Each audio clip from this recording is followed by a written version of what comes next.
মাকে আমি ছোটবেলা থেকেই সাদা শাড়ি পরতে দেখেছি। আমার জন্মের 8 মাস পরে হঠাৎই আমার বাবা চোখ বুজেছিলেন। সেই থেকে মা মানে সাদা শাড়ি, মা মানে শিরা ওঠা হাতে দুগাছা ব্রোঞ্জের চুড়ি, ফাঁকা কপাল, ধুধু শীতে, চোখ জোড়া বিকেল, হু হু বিকেল। মার একটা বাক্স ছিল, একটাই সেকেলের ট্রাঙ্ক। মাঝে মাঝে মা যখন খুলতো বাক্সটা, ঝপ করে ন্যাপথলিনের গন্ধ উঠে আসতো ভিতর থেকে। আমি জোর করে এটা সেটা নাড়াচাড়া করে দেখতাম। কি সুন্দর দেখতে একটা সিঁদুরের কৌটো। মা বলতো, তোর বিয়ে হলে তখন তোকে দেব এটা। কি সুন্দর ঝলমলে একটা বেনারসি। মা বলতো, তোর বিয়ে হলে তখন তোকে দেব। কি দারুণ একটা সাবানের কেস। মা বলতো, এটা তোর বাবার। এই বলে মা আনমনা হয়ে পড়তো। সাবানের কেসটা হাতে নিয়ে কি যেন ভাবতো মা। আমি জিজ্ঞেস করতাম, এটা দেবে না মা? মা হঠাৎই সম্বিত ফিরে পেয়ে দীর্ঘশ্বাস ফেলে বলতো, হ্যাঁ মা, ইয়ার আমি নিয়ে কি করব, তোকেই দিয়ে দেব। 51বর্তী কাকা জ্যাঠার সংসারে চোখের জলে মায়ের দিন কাটত। লাঞ্ছনা, গঞ্জনা, অপমান এসব দিয়েই ভাত মাখত মা।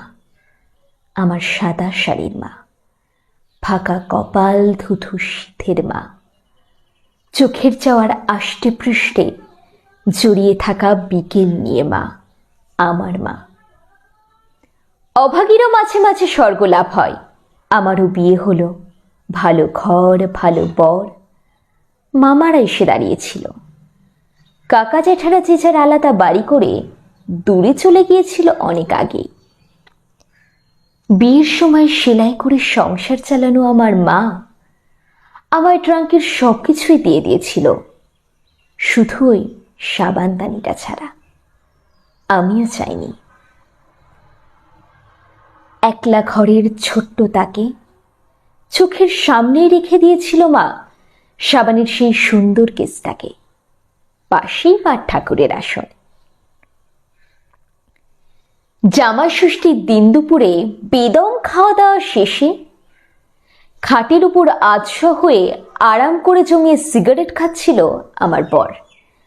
আমি আর মা রান্নাঘরে গল্প করছিলাম। হঠাৎ ঘরে ঢুকে দেখি সাবানদানিটাকে অ্যাস্ট্রে বানিয়ে তাতে ছাই ফেলছে ও। আমি চকিতে ছুটে ওর কাছে গেলাম, চিৎকার করে উঠলাম, এ কি করেছো তুমি? ও অবাক হয়ে আমার দিকে তাকিয়ে রইল, বুঝতে পারল না। মা তাড়াতাড়ি ঘরে ঢুকে বলল, কি হয়েছে, অমন চিৎকার করছিস কেন? তারপর দেখলো পুরো দৃশ্যটা। আমার সাদা শাড়ির মা, আমার ফাঁকা কপাল, ধুধু শীতের মা, চোখজোড়া হুহু বিকেল নিয়ে মা। ভালো করে দেখলো অনেকক্ষণ ধরে।